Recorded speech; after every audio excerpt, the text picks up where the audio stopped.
dia tonga soa atao amin'ny fandaharana Jeanne Forêt Santé aty Canada indray ianao.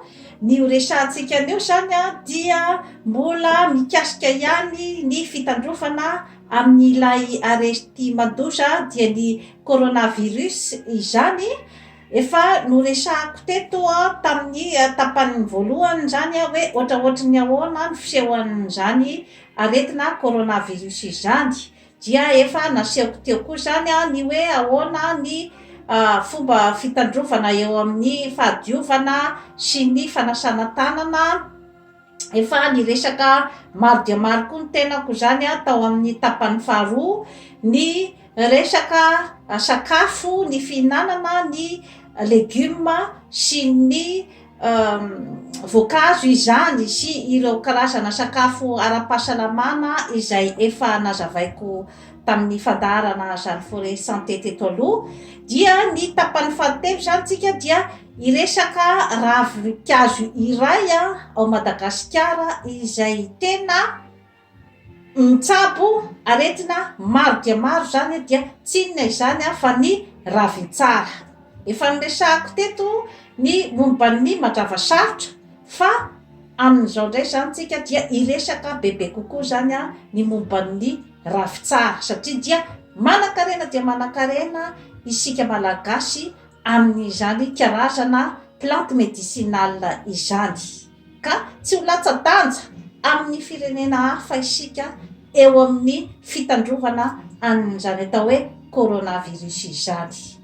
Ohatraohatry ny ahoana moa zany izany hoe ravin-tsara izany. Ty zany misy tantara kely dia ny hoe ny ravin-tsara amin'ny terme scientifique zany izy dia hoe Cinnamomum camphora izay ao anatin'ny famian'ny camphrier tamin'ny siècle maromaro tany aloha zany izy dia nentina sinoa zany tany Madagasikara izy io.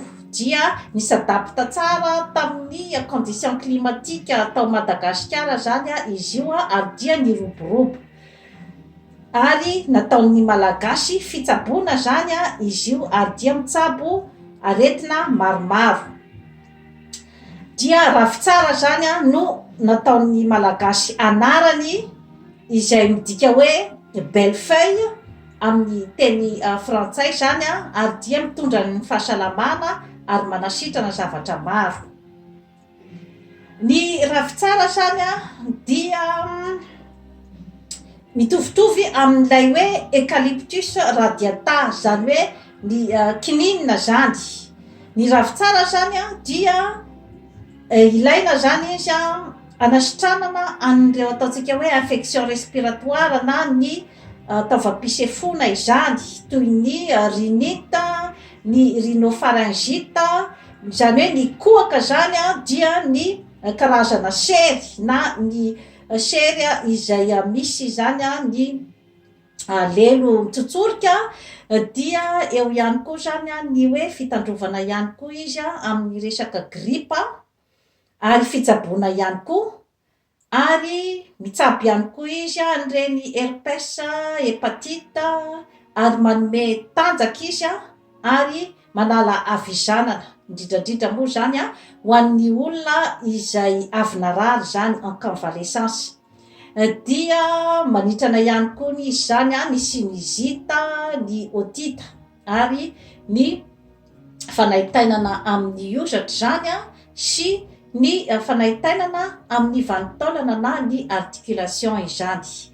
Ny ravin-tsara zany dia manan-karena ny atao hoe 1,8 cinéole na ny molécule eucalyptol zany. Izany hoe manana zany izy ny propriété anti-inflammatoire, expectorante, antitussive zany hoe misoroka be dia be zany izy ny hoe areti-tratra dia ny fikoahana ary manampy ihany koa zany izy amin'ny famoahana ny reoka zany satria indraindray zany rehefa kioaka ny olona anankiray zany dia misy ny reoka ny zavatra maloto avy any amin'ny avokavokontsika zany izay sarotra ny mamoaka azy dia ny ravin-tsara zany no manampy bebe kokoa zany amin'ny amoahana an'ireo reoka maloto ireo dia mahita karazana soulagement zany a ny olona izay mampiasa an'ity ravitsara ity. Izy koa zany a dia manala an'ireny hoe ataontsika hoe lelo mitsotsorika be reny indraindray zany a rehefa misy olona voan'ny sery be zany a dia tsy mety mijanona mihitsy zany a ny lelo, dia ny ravitsara zany a dia manampy betsaka ihany koa amin'ny fangalana an'izay. Activité anti-catarrhale moa zany a no anarany amin'ny terme scientifique. Ary dia mandresy be dia be zany a ny virus ny ravitsara, zany hoe antiviral zany izy a, dia antibactérienne ihany koa, zany hoe contre ny virus izy a ary contre ihany koa ny bactérie. Zany hoe ilay eucalyptol ao aminy zany a no tena manitikitika an'ilay ataontsika hoe réponse antivirale ao amin'ny tenan'ny olombelona. Zany hoe misy zany a ny hoe valiteny omen'ny tenantsika olombelona zany hoe manana anticorps ny tenantsika olombelona izay atao hoe facteur IFR3. Izy io zany a dia tena ilaina mihitsy zany a amin'ny fitsaboana zany a ny gripa sy ny areti-tratra sy ny kohaka. Ohatrany ahoana moa zany a ny fomba fampiasana ny ravitsara, dia tsaratsara kokoa zany a na dia mbola tsy marary ara ianao zany a amin'izao fotoana izao a, dia tsara nefa mba mandray an'ireny karazan-javatra ireny zany, ka ny fomba fampiasana azy a no atoroko eto. Rehefa asitrika amin'ny vava zany a, hoanina zany a ny ravitsara, dia mandeha any amin'ny tenanao ray manontolo zany ilay huile essentielle, dia afaka mandray ravitsara zany a ianao a, ravitsara intelo misotro kely zany, non, intelo goty ao anatin'ny sotro kely, intelo goty ao anatin'ny sotro kely misy tantely,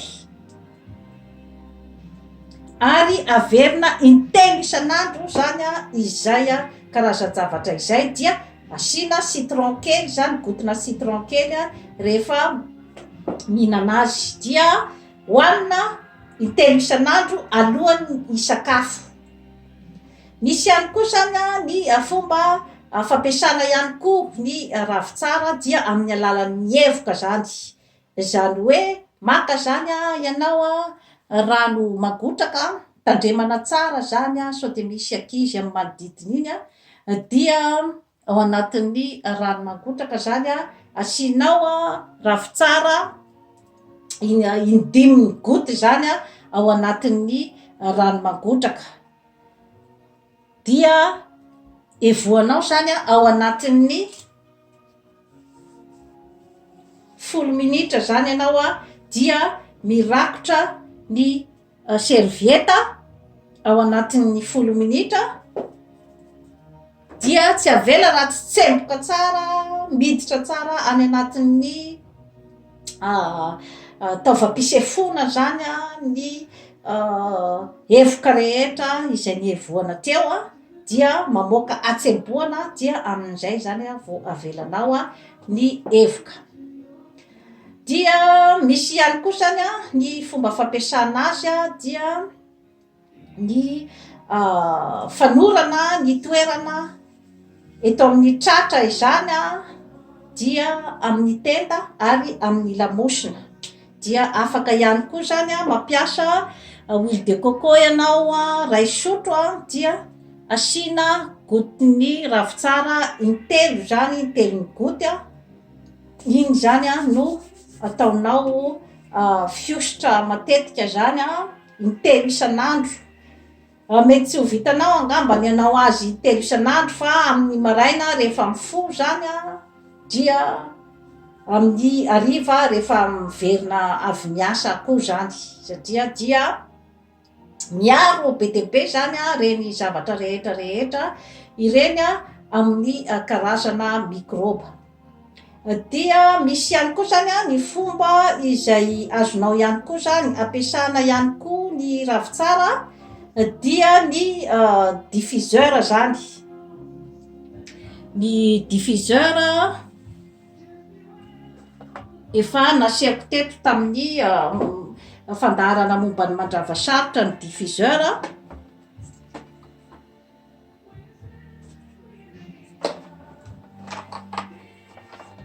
Izany hoe ity diffuseur ity zany a asiana rano ray mivera zany a atao anatin'ny diffuseur dia asiana ravitsara indimy goutte zany ao anatin'ny diffuseur dia mamoaka rivotra misy fofona mandrava sarotra zay tsara de tsara tokoa zany a ny fofony ary dia madio ny trano, madio ny toerana izay misy anao zany, manala ny mikroba ary dia manampy ihany koa zany amin'ny fifohanao an'ilay rivotra avy amin'ny ravitsara izay madio ihany koa zany ny taovam-pisefona.